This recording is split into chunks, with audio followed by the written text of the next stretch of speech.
Today I'm going to try and answer a question, and it's a question that arose before, and most people here have probably seen Jurassic Park.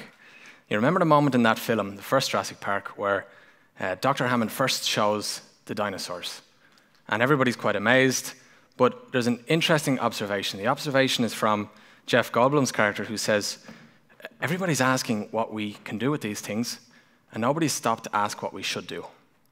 And my astute colleague, Declan Mullen, pointed out that it's the exact same with drones. Everybody's asking, what great things can we do with this technology?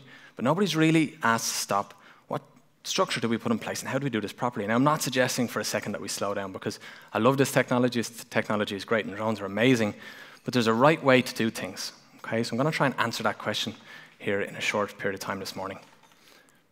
Let's take a step back. So most people know this photograph and know these people. Okay? The first people to put heavier-than-air aircraft into the sky. Now, the part of the story that we don't hear is that they were also the first people to kill somebody in a heavier-than-air aircraft.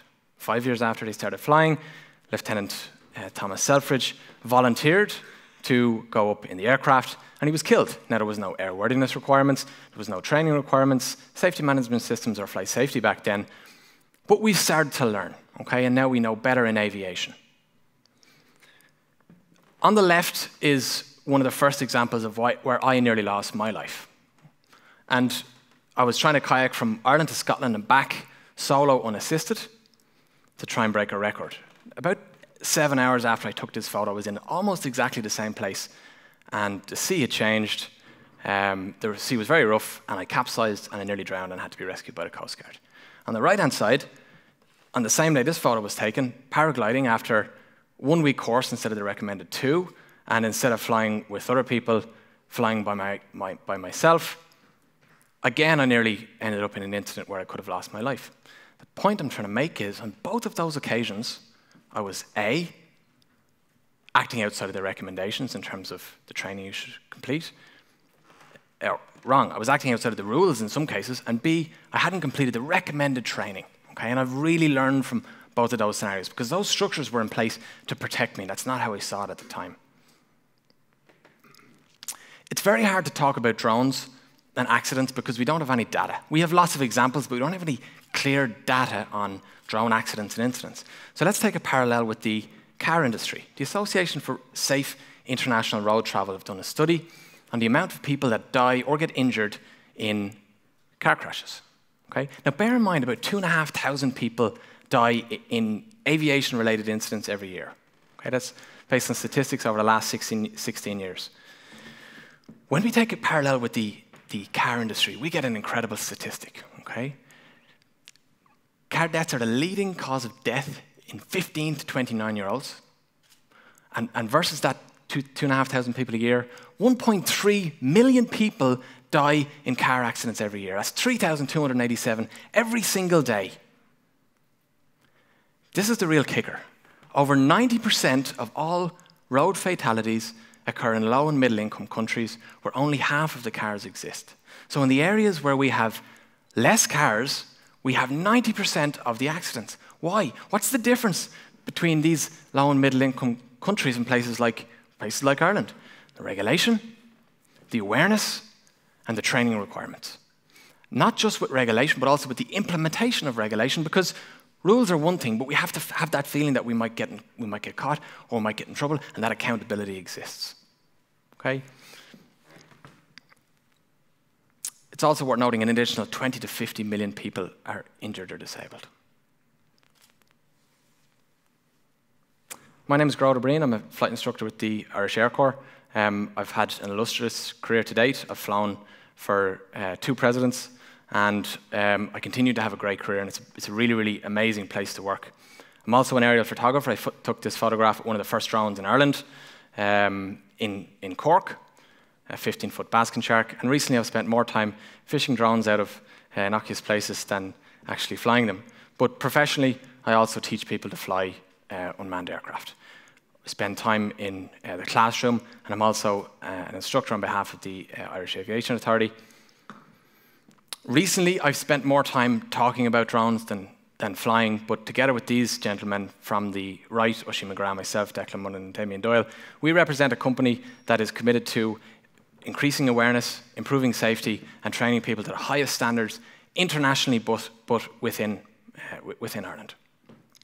Let's do a quick test to see our baseline as people, okay? I want you to look at this photo at the top of the Eiffel Tower. I want you to imagine that in your right hand you've got a 5-cent coin. Now, what do you want to do with the 5-cent coin? Yeah, we all want to flick the coin, okay? Now, what if it's a €2 coin? Do you still want to flick it? Is it a little bit heavy? Might somebody get hurt? The point is, some people will throw the €2 coin, other people won't throw the coin. I'm not going to throw the coin as €2, but the point is that we have an internal baseline that we think, no, that's where I would stop. The fact is, you should not throw the 5-cent coin, and that's the reason that legislation should exist, in the most basic principle. Now, we can have sensible legislation, but we have to accept that legislation should exist because we all want to throw the 5-cent coin. So, we're going to look at a task, okay? We all want to fly a drone. It's not so simple as just go out and fly the drone, although we find that it is quite simple.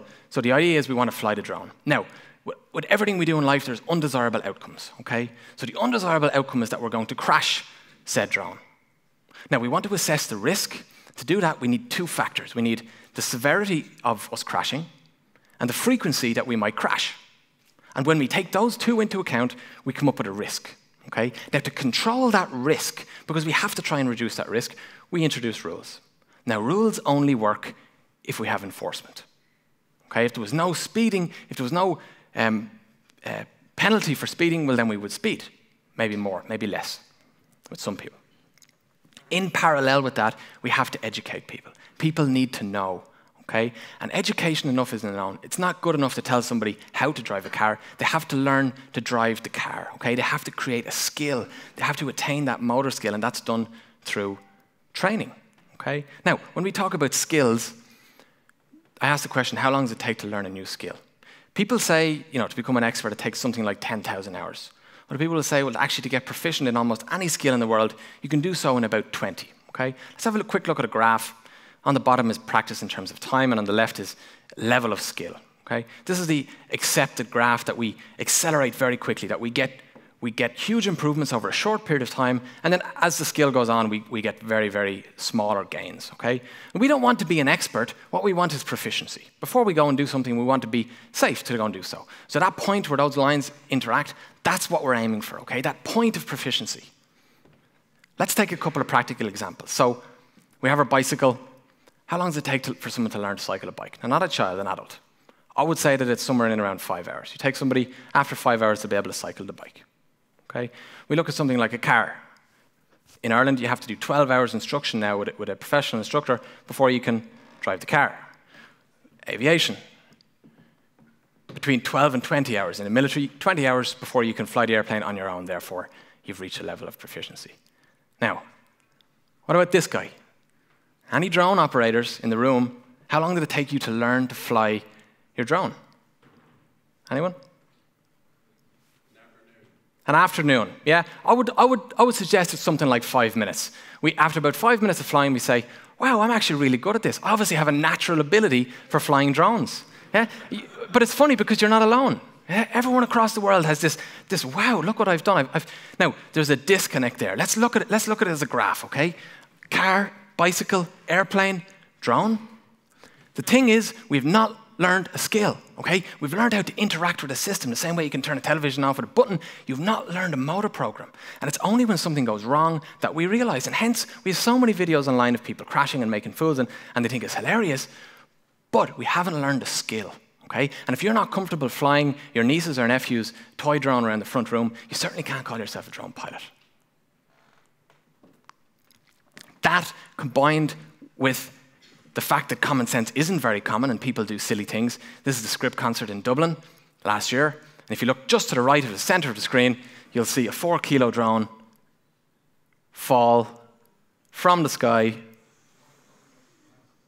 And it landed in the garden just adjacent to the concert. Now, things would have been differently if that same incident had happened and had fallen into the crowd. Now, I agree with Romeo, who said, this idea of, we can't say that drones are terrible. Drones are great, but I have had a near miss with a drone in a manned aircraft.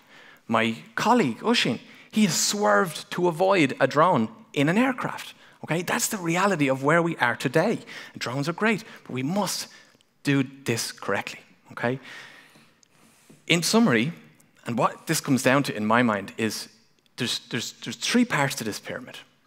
The first part is that we have sensible regulation. Now, it's not regulation that forces people to go out and break the rules. It's regulation that inspires people. Yeah? You're going to empower people to go and operate within what seem like common sense rules. The second part is awareness. People need to know that it's wrong. The third part is enforcement. Somebody is going to have to get in trouble for breaking the rules. And when that happens, the triangle closes off.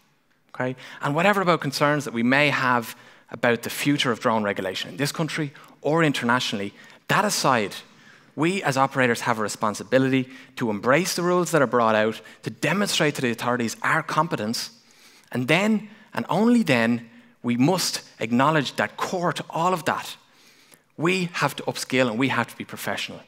To do that, I suggest that we train hard so that we can fly safe. I'll take any questions. What do you think that the proposed changes coming forth are going to do in relation to maintaining the integrity of the pyramid you had on the previous slide? My opinion is that the authority is changing the rules, which is good. The rules aren't fit for purpose, and they've acknowledged that. I think everybody knows that. So it's really, really exciting to see that we are moving forward. I personally think that we underestimate the power of drones. We underestimate the skill required to utilize them in airspace effectively. So it's my opinion that everybody should have to do training. Now, we do a 2-day course. I'm not suggesting that everybody who wants to fly a drone does a 2-day course. I am suggesting that if you want to fly a drone outside of your house, and we're not talking about a toy here, we're talking about substantial drones, even a kilo or less, but a drone with a camera, in my mind, you have to do some sort of training. Now, if that's a go online and watch a 20-minute safety video so you know what controlled airspace is, you know the dangers, you realize that, for those of us in the room who don't know, there's 13 components on your quadcopters. If one of those components fails, you have what you saw in that video. It comes straight down. It doesn't flurry off, it doesn't try, it comes straight down. Okay, and people are shocked when they hear that on our course. So in my mind, everybody should have to do some form of training. So for me, it's a little bit disappointing that if I want to operate in uncontrolled airspace and stay within pretty empowering limits, that I don't have to do any awareness training, or I don't have to have insurance like you do in manned aviation.